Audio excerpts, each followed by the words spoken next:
Debout Congolais, unis par le sort, unis dans l'effort pour l'indépendance.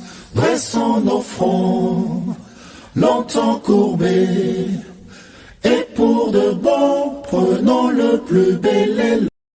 Bonjour chers téléspectateurs, amis à Tindika Télévision. Merci pour la confiance na bino. Merci pour la fidélité na bino na Tindika Télévision. Ndenge tomisana ko tindika la bino ba information ya maeleka na kati ya République démocratique du Congo pe na ndinga. Merci une fois de plus na confiance au bopesa na samba olonga po na memela bino basango. Na mesana toujours kolobake mokili ezali balance samba olonga zala du bon côté parce que justice ya nzambe muto moko te aéchappaka na contrôle nango soki oko échapper na contrôle ya justice ya mokili yeba ya nzambe ezozela yo mais même pe na mokili ezali na ba mesure oyo esalaka ke mutu nyonso a répondre na ba acte na ye mais biso to se fiaka mingi na justice ya nzambe po toyebi ke soki moto ayoki te justice ya nzambe erataka ye te. Mbote na papi keli mbote na mwana mboka Rifin Kisombe apesaka biso toujours opportunité ya koprésenter émission oyo na Tindika Télévision. Mbote na bino pe bato botiaka biso maboko de partout où vous vous retrouvez, que vous soyez en Suisse, vous allez aux États-Unis, Caroline du Nord, Texas, Chicago, vous êtes en Illinois, vous êtes dans plusieurs villes des États-Unis, na Europe, na Afrique. Ochaka maboko ko ete samba olonga ko ba ko pesa bino basango ba ville eze ebele moyena ta na bino nyonso ezate mais particulièrement na saluer ba téléspectateurs na ngai ya Sankuru oyo bolubaki matanga ka bino te vraiment je suis de cœur avec vous comme ba compatriotes tout na kati ya République démocratique du Congo. Actualité na biso eza dominé na nini? Actualité na yeli bino lelo ezopesa pasi mingi. MONUSCO a privé aide na FARDC. FARDC bazobunda bitumba pembeni ya base ya MONUSCO. Baza na kati ya ko faire reculer ba M23 basengi aide ya MONUSCO. Bake voir même na ba Motorola na bango na ba matériel na bango mususu eza ko senga que ba charger yango. MONUSCO baboyi kupesa aide wana na FARDC. Force négative nini etikali na président Félix Tshisekedi penda pour ba négociation esimba retrait oyo ya ba MONUSCO oyo esalema même à moitié to kolobela ngo tout au long ya numéro oyo. À quoi nous sert encore la MONUSCO? Nations Unies, est-ce que ça sous utile vraiment na kati ya République démocratique du Congo? Tout va pe que Nations Unies baza sima ya ba rebelle to pe bazali ko encourager politique ya M23. Samba olonga va vous expliquer na kati ya émission oyo ndenge to kolobelana. To soki s'appelle nini Jules Alingeti azali toujours menacé na ba propos ya bato. Azaki obligé à se redire pour na kosenga ba excuse. C'est na ba propos na ye oyo atenaki. To kolanda Jules Alingeti alobaki nini? Pourquoi Aza obligé à revenir na ba propos na ye? Est-ce qu'Azaki n'a raison? Dans le mon émission les kaki, mais le cours actualité oblige Azonga qui pour na komeka ko expliquer na ba imboka contexte ya ba propos na ye na ozongi samo loko élément to kolobela na kati ya numéro oyo ya debout congolais. Soko za vraiment congolais à solo na kati oza la sima mapinga na biso toza biso nyonso FARDC. On est de cœur avec vous, to yebi ke bozaki belé, ozo komela biso à partir ya front, ozo ko participer na conquérir ba territoire na biso ezalaki na maboko ya banguna. Vraiment coup de chapeau à vous bana mboka bondima ko sacrifier ba vie na bino. Soko s'abonner na Tindika, abonnez-vous pour na samba olonga il faut ko salango et puis n'hésitez pas ba remarque na bino otinda ngo comme d'habitude na numéro na biso ezala wana. Na utai koloba awa que MONUSCO est privé FARDC na aide. Toyebike na kati ya bitumba FARDC mikolo nyonso azocha M23 panzi likolo. FARDC azomema M23 na kwa na mur eloko etikali na M23 ezali kozonga kokota na Rwanda bisiko bawutelaka bisika oyo bazwaka soutien na bango. Tomoni même ba élément oyo ezali MONUSCO a privé na ye FARDC na aide. Ba militaire na biso toyebi que depuis que Félix Tshisekedi aza na pouvoir, ils a facilité pour na ba M23 et puis ba mouvement rebelle ebele. Pour ceux qui ont dans la mauvaise foi, bayebi que FARDC aza ko échouer, tomoni ba bilana ba rapport na bango bazo continuer ko pesa balobi, bato bazo kufa mingi depuis que Félix Tshisekedi aza na pouvoir, ils a bilan, ils a lourd pour na ba civil, état de siège, ils a échec, ba média na bango ko toyebi wana. Mais awe eloko ezopesa pasi na ye na information ezali que na moment oyo ba FARDC baza déterminé na ko découdre ba M23. Tomoni pendaki ba bastion oyo ezali na maboko ya M23. Une fois kaka M23 a attaqué FARDC par surprise. Tomonaki biso moko comment les médias français ba relayaki information wana. Ba publier ngo partout que M23 botoli ba village na maboko ya FARDC pendant 24 heures, voilà. Mais lorsque FARDC aza ko récupérer ba village, azo récupérer ba territoire où eza na maboko ya M23, aucun média ba média wana bazo sala légion na ngote. Pour la plupart bango bazaka ba média ou ba transmetaka ba information ya mabe ou ezo kende na défaveur ya armée na biso. Là n'est pas notre problème. Et là, ils ont fait ça quand ils ont na MONUSCO les contingents les plus lourds. Surtout les contingents les plus lourds, il a dit que les soldats des Nations Unies et belé bazaka na Congo. Ça dit na mokili mobimba, ils na Ukraine. Malgré le niveau bakomi bakotika la jamais kondima présence militaire des Nations Unies na niveau où ils na Congo. Tika to encourager batu mususu o bazolo ba ke MONUSCO ils allaient force moko d'occupation. Parce qu'il y a maintenant 20 ans, toujours kokokisa, na présence ya MONUSCO na kati ya sol congolais. Le bilan pour na ba civil, parce que bango baye balobi mandat na bango, ils allaient pour la protection à ba civil, mandat na bango, bazali pour na ko garantir sécurité à ba civil na ba bien na bango, na période ya ba guerre, na période ya insécurité. Mais depuis baye ba civil ba kufaka. Awa toza ko assister na mwasi wana président nani représentante ya MONUSCO akomi na ye mutu a droit de l'homme, akomi na ye mutu a société civile, akomi ne kotanga bibembe. Vous pouvez imaginer que Nations Unies aza wana présence na ye eza justifié pour na protection ya ba civil. Mais Nations Unies akomi kopesa rapport ya ba civil ndenge bazokufa. Si vous bien biso présence ya ba militaire ebele ya MONUSCO tina na bango eza nini? Parce que bisika oyo bakomba eza kobundama na front, bisika oyo bakomba eza makasi ba mouvement ba civil eza observé. Nations Unies fois azala wana ba militaire à Nations Unies pour na ko s'assurer que sécurité ezali na ba civil bazali touché te na bakomba wana ya ba militaire to na bakomba wana ya ba groupe.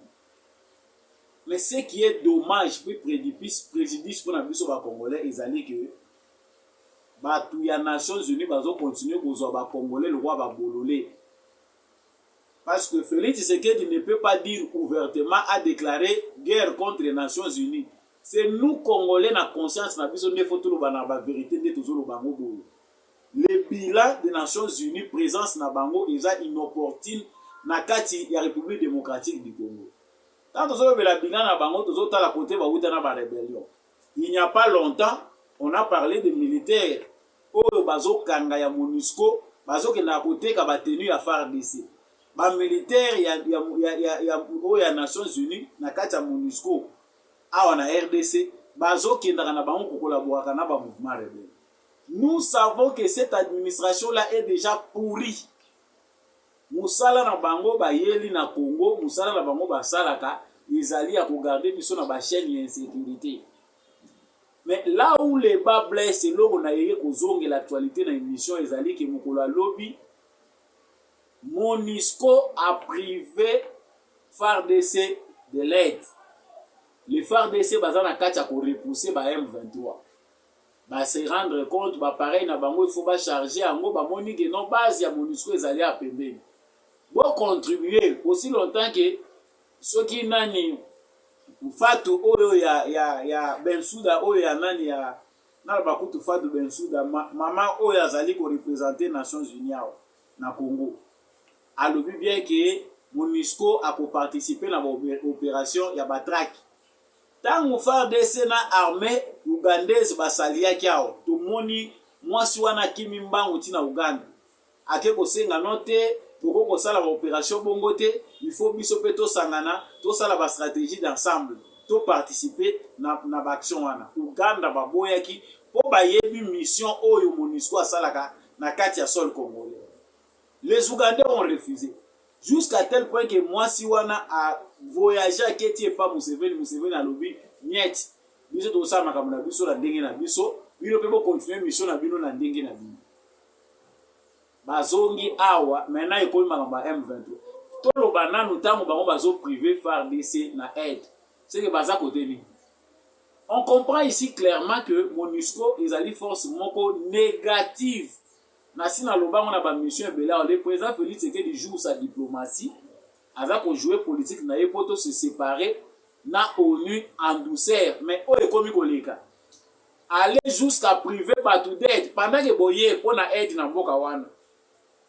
Vous êtes les contingents les plus lourds de la planète, il y a Nations Unies na kati mboka ya bato. Mais vous privez l'armée de ces pays-là de l'aide. En tout cas, na yebite soki na mboka nini bato bakoko ndima yango. Na yebite. Donc biso ba Congolais to salami na biso pour ba continuer ko mener biso ndenge wana. Ici, le président Félix Tshisekedi doit jouer clair sur sa diplomatie.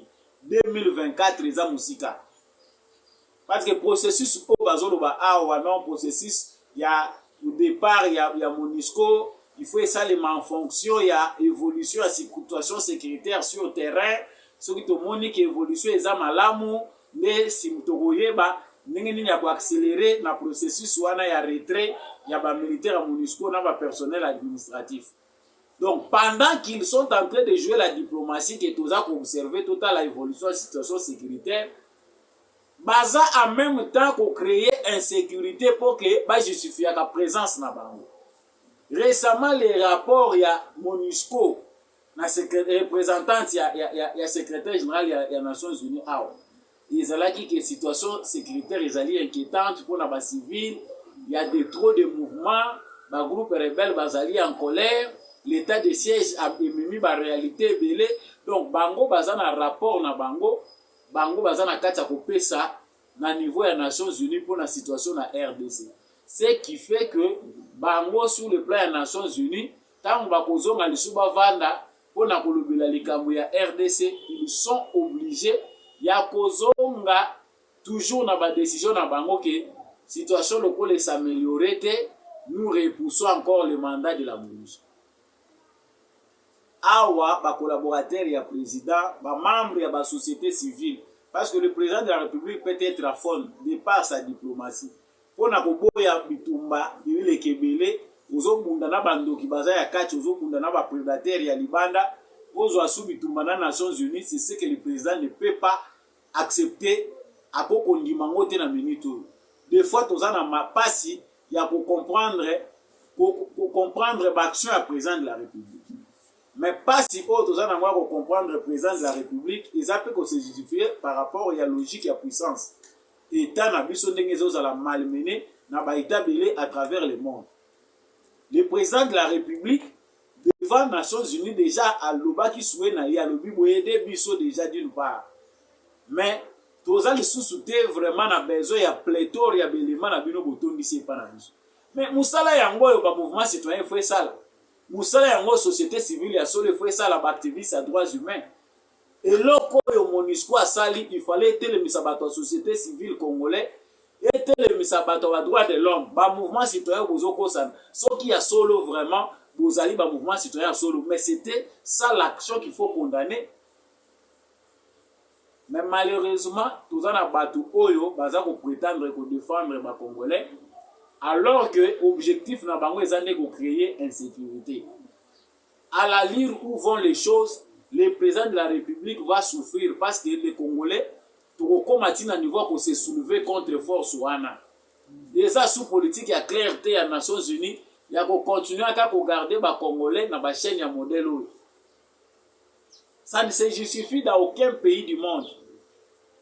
Toza na ba force négative ote ba mouvement rebelle locaux président azobundana na ba force rebelle azoluka ko dissuader bango ko persuader bango que bazonga na mboka. Tolandi même discours à président de la République ndeni nazobundana mpona ko convaincre bango ke bazonga na mboka toyebi pourquoi bosimbaki mandoki pour une raison ou bien pour une autre. Mais bozonga na minute boza na interlocuteur oazo comprendre bino na ba situation na bino. Aussi longtemps que le président aza kobunda na batu wana po ba réintégrer bango ba désarmer bango azoluka kimia ndenge nini akobatela ba congolais njoka kimia ngo tozoluka bandeko na biso wana Nations Unies bango pe bazoluka kaka ndenge nini bakobakisa mazita ekoma ebele. Ezali inacceptable. Là le congolais biso nde photo se réveiller parce que soki lelo ba congolais ba telemi ba boye loko wana balobi en tout cas notre armée soki bolingi bo aider biso bo soutenir armée na biso bolongola moratoire obo tchalwa wana eza kopekisa ba congolais ba s'armer parce que jusqu'aujourd'hui nous ne pouvons pas acheter des armes tosomba mandoki sans que Nations Unies avant d'assiéger pour na yango. Il faut autorisation na bango.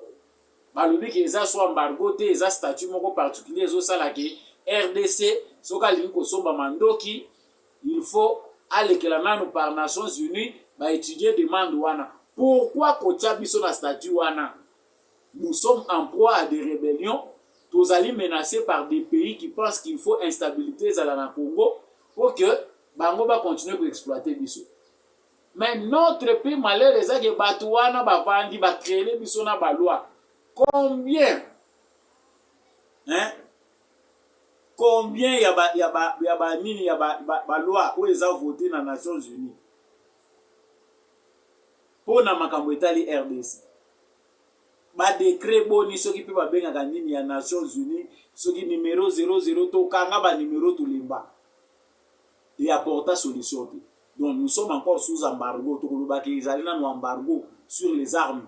Donc biso lelo to ke ne to lobi to somba mando ki ba étudier possibilité ba rejeter amour sur base ya ba intérêt na bango. Donc on est en étau. C'est là où les Congolais doivent comprendre les limites de leur président de la République. Le président de la République a s'embêté dans un contexte comme celui-ci. Les réalités font que les prédateurs ou les biso bazana kati ya système. Les institutions biso tozolo de la a eza ya kopola na Congo, mais sur le plan mondial, ba structure nyonso tozomona oyo ezali pourri, ezali prise en otage na ba mafia. Yo komona que président de la République mutazo sala boye mais il combat qui azo combattre les prédateurs au balingi que le Congo est la cas d'instabilité.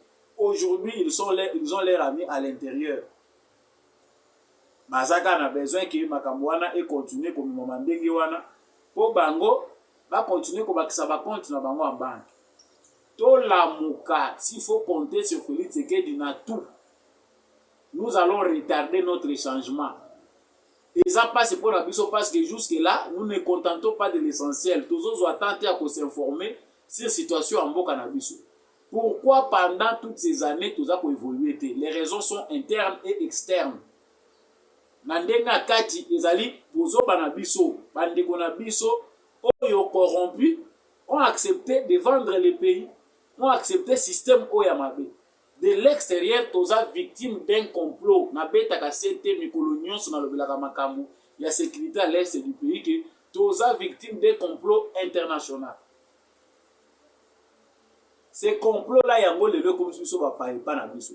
Yo on va nous autres la cas Félix, abenga na Monisco wana Félix ça la bout Félix dans son rôle de président de la République azali na ba difficulté. Ya kolobaka ouvertement certains problèmes. Pourquoi?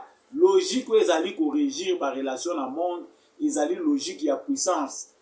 Droit bazali ko sakana nango pona ni babomi Kadhafi, pona nini babomi Saddam. Pona nini baza ko détruire ba pays ba mboko eza ko résister bango. C'est par manque à sagesse. Tant mutu aza puissant, il faut bunda na malem ozoya na se ti mokolo yo po kokoma likolo nde oseton à force ya kolinga kotelema mbangu Musée amibomisa très tôt bamusu baza kozwa le modèle mais il a manqué de sagesse pour sa politique bato musu baza ko le rêver nanu un président fort qui fait des déclarations sensationnelles kosimba mboka na ngate kosala boete des présidents comme Mobutu ba président lokola Musée lobaki Rwanda wana soki batiki na kudoya yango la guerre n'était pas là. Si Musée était sage, parce que c'était un monsieur très intelligent, il était aussi patriote. Maintenant, Makambo yakendai ko signer, Uzoba o yakendai ko kota, yango memaki na liwa. S'il avait de la sagesse, il pouvait développer une stratégie interne kukai ko sala kia kufati. Les Congolais se réunissent, na bato yakuta ki alingaka créer unité moko elingaki éviter biso empire tutilando to komi ko vivre empire batuti oyo. Et komi ko zala passe pona ko déboulonner yango ko bengana bato nyonso ba infiltrer biso na ba armée na ba service nyonso. Donc arrêtez votre nostalgie ya kozonga kasima kotala ka non Musée c'est un bon président au moins Musée soto za na président moko ya chaud. On n'a pas besoin d'un président chaud. Félix Tshisekedi lelo nde bato musu bakomi ko comprendre sans y action na ye. On ne le voit jamais venir, on ne comprend pas ce qu'il fait, aza imprévisible. Tant mazoya ko bima déjà décision sur les amis batubele batika la bazana retard na kipelekesi. C'est aussi sa forme, sa stratégie à lui. Mais nous Congolais, nous devons faire notre part des choses. Makambo MONUSCO oyo société civile ya solo. Tolobite ba groupe ya bato bafuta ka bango bambongo ko batia makelele. Il faut côté les mobiliser les Congolais. Tocha pression. MONUSCO présence na ye ezali sous justifié ke. Na kanti pona point wana na sepeli kosuka wana. Gilles Alingeti aza obligé ya ba menace depuis ya bandi combat na ye contre ba miyibi. Tuyebi ke bato na mimito yo bazo rendre tâche difficile na mboka na biso Congo eza ba manipulateur. So eza na bato o lelo bazo pesa passe na communication na Congo na information pour être et les bien à tous les niveaux, ce sont les manipulateurs, ce sont les gens déterminés à faire avaler bato ba bêtises. Gilles Alingeti s'est exprimé en français, mais pour te comprendre, ce qui le Gilles Alingeti a eu aux la ba propos na ye pour dire que azali ko s'excuser. Il faut te comprendre le niveau ya machine ya manipulation ils en Congo. Peut-être bateau baza ko entourer Félix Tshisekedi ba yebite comment les informations se manipulent, comment on est en train de manipuler l'opinion publique. Déjà ko échapper na contrôle na ba. Parce que dans 3 ans, au président a sali na pouvoir, si il y avait une stratégie efficace en matière d'information et de communication, na kanisi na moment où déjà te franchir ba étape ebele. Gilles Alingeti s'est bien exprimé. Makambo ya lobby eza na mwata na ngona problème te et offensé bande kwa esthétique. Mais il y a des gens où baza préparé, baza na laboratoire na bango. Ils ont des médias à leur possession. Bazana ba communicateurs na bango. Ils sont dans toutes les plateformes ya ba médias. Médias en ligne, bazana presse écrite, ya ba journaux na biso, bazana télévision, bazana radio, bazana ba réseaux sociaux, ils sont partout. Cette machine là, ce qui pouvoir ya président Félix Tshisekedi de contrôler en moté, c'est vraiment difficile parce que les Congolais seront toujours manipulés. Aujourd'hui, ceux qui vous allez contrôler l'information dans le monde, vous êtes sous domination. Siècle où il y a information, au numérique, il y a ascendance. Bino bo sakana l'information. Même les Russes ont compris la faiblesse de nos États. Bah, comme ils peuvent espionner biso à travers les réseaux sociaux, on crée des comptes pirates. Dans la plateforme Nyons. Moi, je pense qu'il faut un génie dans makambo etali numérique pour na makambo etali information pour na stopper ba bêtises. So il faut continuer boeza passer dans les élections à venir par rapport à makambo toza ko envisager. So ki mboka munene loko États-Unis bazo lela en matière d'information. Bazo lela en matière d'infiltration, que Russie a infiltré biso. Basali boy en Europe les gens se plaignent. À combien plus de forte raison biso ba Congolais. Gilles Alingeti na mawaza ko pesa mawa. Azongi lisusu pona koya ko ye ko s'expliquer na kanti bato ebele bolandi bapropos na ye, il dit clairement bapropos na ngai ezalaki déplacé na contexte nango nyonso ezali kotouche bato ailleurs ezali mpe kotouche biso soki eza kozwa bato ailleurs biso mpe ezali kotouche biso mais j'étais devant les investisseurs et puis bakongole boyebake bato wana bato oyo bazali kozwa makambo wana bongo eza bamanipulateurs. Ce sont des gens au bazar déterminés ya kozwa d'information kobalolaka yango mpona konuire. Je l'ai dit na émission elekaki ke bato wana bango mutu bayaki koloba ke président de la République alobi mboka esi ekufa nango. Et ça a circulé pour comprendre niveau ya manipulation wana eza nango digéré na bakongolais. Ça a pris beaucoup de temps pour expliquer aux Congolais contexte au président de la République alobelaki yango. Naza kobeta c'était awa. Est-ce que ba expert ya président en matière de communication bazalaka? Est-ce que vous avez vraiment une stratégie efficace pour faire face à la machine ou à la manipulation exacte sur place? Chez les Américains, chez les Anglais, on les appelle les spin doctors. Les maîtres de la mobile, les spécialistes à cadrage des informations. Ils sont payés ailleurs pour manipuler l'opinion publique, pour façonner l'opinion publique.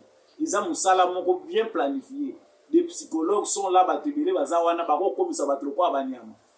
avec le niveau d'alphabétisation, lettré autokomina bango oyo raté, lettré raté. Uzota la mutaza licencié ozina we atangite otali niveau ya raisonnement ozokoka koyeba na nyatangina na tangite. Avec cette qualité de citoyen au déficit eza monene en matière d'éducation, il faut normalement kobeta likolo ya mesa likolo ya makambo etali information. Mais jusque là on gratte dessus. Patrick Mouya a lobby changement de narratif. Changement de narratif, oui. Tant aux autres qui ne bitumba munene bamema pe mandoki ya minene. O kende jamais bitumba munene, ozi o memi mo ba kalashnikov na yo mo ba pistolet, na bitumbo yo ba obeta ba grenade, na bitumba oyo yo ba avion de chasse ezo ya ko bombarder. Yo o memi mo pistolet no lobi ke na gebunda bitumba. Là, on n'a pas encore compris. Et jusque là notre parlement ne nous aide pas. La loi en termes de l'information et de la communication, ils allaient pas nuire dans la liberté à batouter. Mais il faut qu'on revoie. Il faut un statut spécial vu les contextes dans lesquels les Congolais se trouvent aujourd'hui.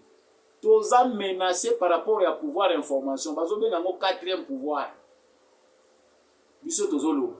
Gilles Alinguet n'avait pas le droit de s'excuser dans une société où les gens sont bien informés. Il n'avait offensé personne, il était devant les investisseurs. Il n'a pas nié la guerre, surtout à reconnaître qu'insécurité est ali, makamwane salema, batouana basala kaboye. Devant les investisseurs, il a parlé de l'insécurité. Mais il n'a pas dit que batubazo koufate et l'homme ezo salemate. C'est faux. Moi, je pense que Zali, couper sa paix, bateau, Bazali, Zinga, président Mayede, président de la République, so ba conseiller na bazo kokate changer bango. Nous to lembi kotanga ba kombo ya batu, ba lo ba ke non tozo ça l'acharnement pour faire du chantage ou quoi que ce soit. Non, mais le mandat du président de la République, ils a ka pour na yemoko. Le président de la République répond celle na 5 ans na yé. Pour tout ba congolais awa, pour na ba mona ata premier ministre. Les Congolais n'ont rien à voir avec le premier ministre ni le président de l'Assemblée nationale. Constitution, les Congolais se réfèrent directement à parachutage. Pour les battre à tous les niveaux, mais le niveau tout le monde se réfère au président de la République. Charge ma casse pour yebi ya mukonzi mboka. Tu yebi peke nettoyage ko salema na manière ko salema. Pour eux président kozwa batute parce que ba wuti bazana ba veste non autaki na Boston autaki boy zwa pe batu musu baza ko sentir misère congolais avivaka na kati ya batu ayebi makabu nyonso ndenge eza na kati ya koleka. Il faut des gens qui maîtrisent normalement l'enjeu. Parce que moto ayebi pri ali pa chaque jour er moko pe na ko aleka ka pas obeka tout. eza te ka bajara baconseiller oyo babiro apa kozala biro na ville eza lisumu te aza ne na biro aza ne partout mais azozwa mpe ta ya kosillonne na cité komona oyo bato baza koloba kopalpe du doigt mpona komemela président réalité. Nous avons plus bato oyo bazali na intention kaka ya kozala soki alongwe na biro na ye aya avandi quelque part na malili soki na bon marché soki ezali na ville kuna na babisika na bango bavandaka esili. Il amène peut-être des solutions qui ne cadrent pas avec la réalité. Bato bazo tchao président de la République retard bangwana, des gens déconnectés de la réalité, des gens moins philosophes. Parce que lelo avoir un bon politicien, il faut qu'on a muto yo azo ça la entrée na e politique na ba solution. C'est ça le politicien idéal.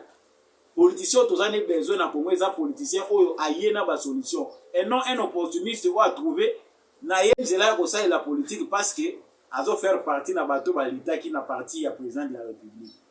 Na kantinga nazo suka wana po tozui amona lobi na nganyo sote.